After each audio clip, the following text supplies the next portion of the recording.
ચાલુ વર્ષના પ્રથમ 6 માસ પૂર્ણ થયા બાદ બેંકના નોન પરફોર્મિંગ એસ્ટેટમાં આશરે 38%નો ઉછાળો આવ્યો છે.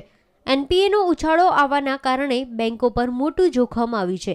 એનપીએ વધવા પાછળના કારણની વાત કરીએ તો બેંકમાંથી લોન લેનાર નાણાં પરત ના કરે, જેના કારણે ફડચામાં જાય તેવી પરિસ્થિતિ સર્જાઈ છે. પરંતુ જો લોન લેનાર નાણાં પરત ના કરે તો બેંક દ્વારા તેને નોટિસ આપવામાં આવે છે અને જરૂર જણાય તો તેની પ્રોપર્ટી સીલ પણ કરે છે. પરંતુ અહીં પરિસ્થિતિ એવી સર્જાઈ છે કે નાના ડિફોલ્ટર પર બેંક દ્વારા દબાણ લાવવામાં આવે છે અને મોટા ડિફોલ્ટર પર કોઈ જ પગલાં લેવામાં આવતા નથી, એવું એનજીઓ ચલાવતા પ્રકાશભાઈ કાપડિયા દ્વારા આક્ષેપ કરવામાં આવ્યા છે.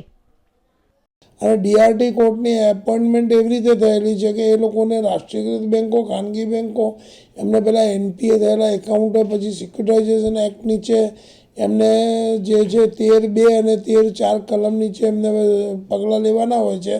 પણ આ લોકો મોટા ડિફોલ્ટરને છાવરે છે અને નાના લોનધારકોને નંબર ઓફ કેસીસના પગલાં લેવા માટે, આંકડા ઊંચા બતાવવા માટે 4 લાખ 5 લાખના ડિફોલ્ટરો સામે પગલાં લેવાય છે. રિકવરી એજન્સીઓ નિમાય છે, રિકવરી એજન્ટો એમના ત્યાં જાય છે અને મોટાઓ પાસે કોઈ જતું જ નથી. અને એ રીતે 100-200 કરોડના ડિફોલ્ટરો છે. પ્રદીપ ઓવરસીઝ છે, રસિકલાલ બી મરડિયા છે, પછી હાંડા ગ્રુપ છે, એ બધા મોટા ડિફોલ્ટરો છે. તો આજે એમની સામે શું પગલાં લેવાય એમાં પારદર્શકતા સરકારે નાખવી પડે.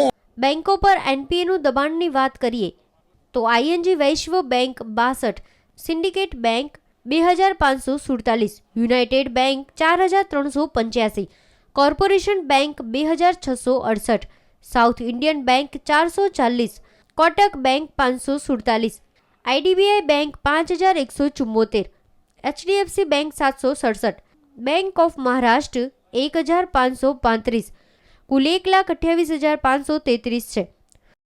જો પ્રકાશભાઈની વાત માનીએ તો આ જ રીતે બેવડું વલણ દાખવવામાં આવશે તો નેશનલાઇઝ બેંકો પર બોજો પડશે અને બેંક બંધ થવાની ભીતિ રહે છે અને દેશની સામાન્ય જનતા અને સિનિયર સિટીઝન પોતાના પૈસાનું રોકાણ કરે છે તે પણ ડૂબી જવાનો ભય રહે છે.